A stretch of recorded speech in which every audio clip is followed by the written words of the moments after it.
Hello दोस्तों, कैसे हैं आप। आज मैं आपके सामने एक नई कहानी लेके आया हूँ जो है डरावनी कहानी है।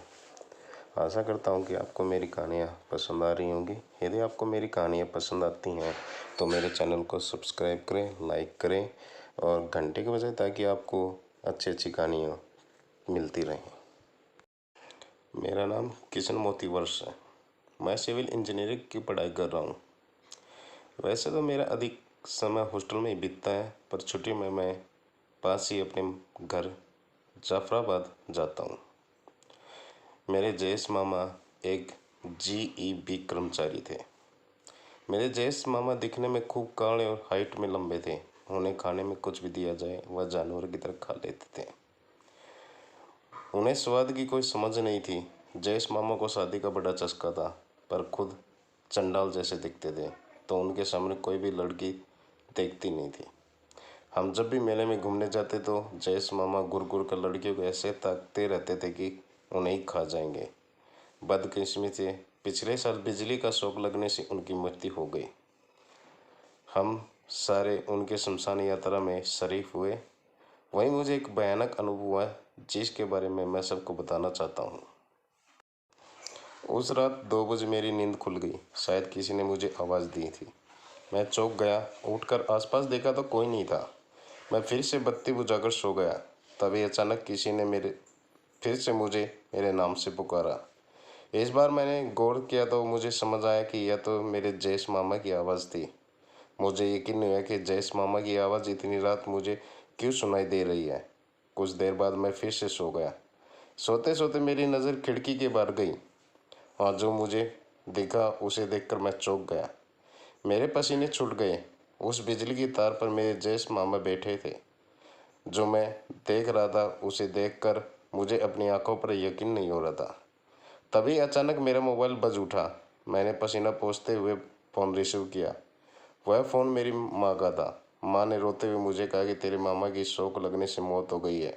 तू हो सके तो उतना जल्दी हॉस्टल से घर आ जा। मैं फ्रेंड की बाइक लेकर फ़ौरन रात में ही घर पहुंच गया। फिर वहां से हम जयेश मामा के घर गए।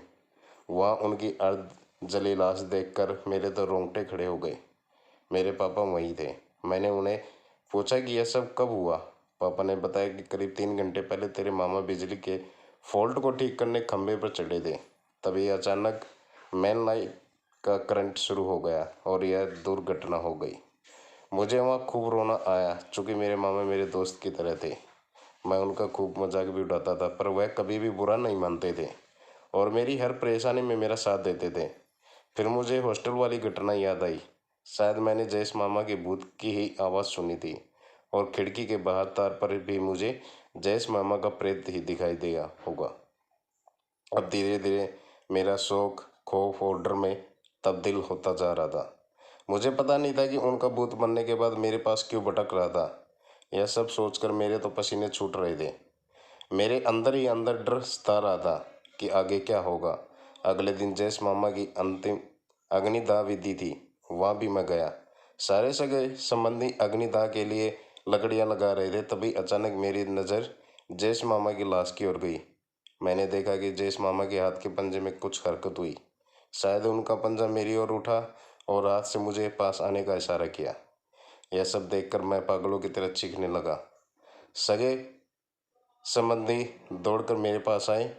मैंने जो भी हुआ था वह सब उन्हें बताया, पर वहाँ पर किसी ने मेरी बातों पर विश्वास नहीं किया। सब ने मेरे पापा को बोल दिया कि किशन डर गया, उसको घर भेज दीजिए। मेरे पापा फौरन उसी वक्त मुझे घर ले आए और वापस शमशान घाट चले गए। फिर उस रात मुझे जोरदार बुखार चढ़ गया।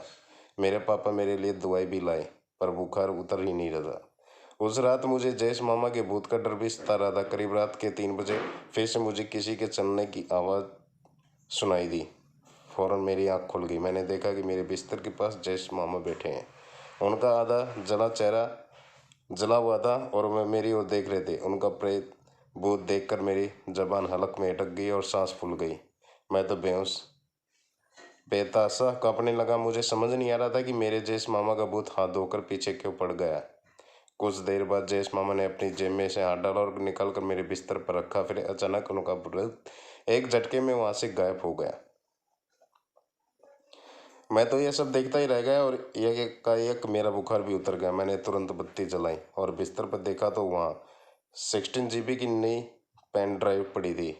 अब पूरी बात मुझे समझ आ गई थी कि क्यों मेरे जयेश मामा मर भी बार बार मेरे पास आकर मुझसे बात करना चाहते थे।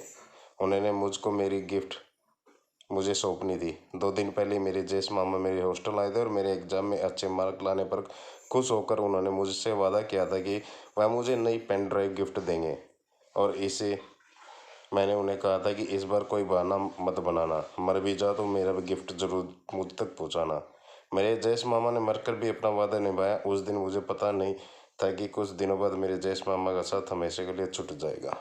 तो आपको मेरी वीडियो कैसी लगी? यदि आपको अच्छी लगी है तो मेरे चैनल को सब्सक्राइब करें, लाइक करें, शेयर करें।